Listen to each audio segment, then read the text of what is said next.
there's 2 minutes left. We're 98 yards away. We're down 7-3. We got a chance to drive the length of the field and win the game. I know Chris Sims, in talking about it later, said they felt confident they were going to go in and do it. One of the last things that Mike Stoops told Roy Williams was don't gamble, don't creep up. We're not going to blitz. On the same blitz earlier in the game, Roy had basically done the same thing. Went flying over the top, and the back cut him, didn't even get close on the blitz.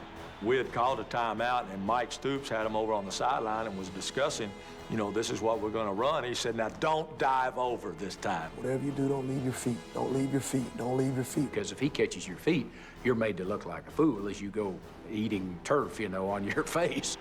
Chris Sims drops back, and all of a sudden, you know, here comes somebody flying through the air. It's almost too quick to know it was Roy Williams.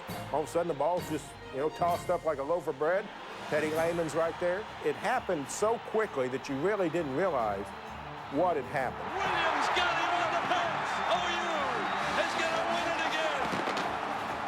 again. In those games like that, the great players make the great plays. And Roy Williams made a great play in a great game. I'm an emotional guy. I do, you know, sometimes I do things, and even though Mike told me not to jump, I'm instinct. And something told me to jump, and I jumped. The Roy Williams of Texas, named Roy Williams of Oklahoma Superman, and you could see why on that play.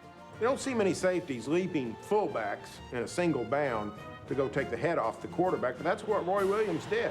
Really, I thought characterized the take-no-prisoners attitude that Oklahoma brought to that particular game. They weren't going to be denied. They were not going to let Texas beat them, certainly not let Chris Sims beat them. This is, I'm gonna tell you about football. If you do something the coach tells you not to do, and you do it right, and something happens, they ain't gonna say nothing to you. But if you mess up, they gonna cuss you out. So I was just like, man, if I do this, I hope I make the play, because if I don't, I'm in trouble. We were all laughing in the locker room afterwards, and Mike said, that's exactly how I wanted you to do it.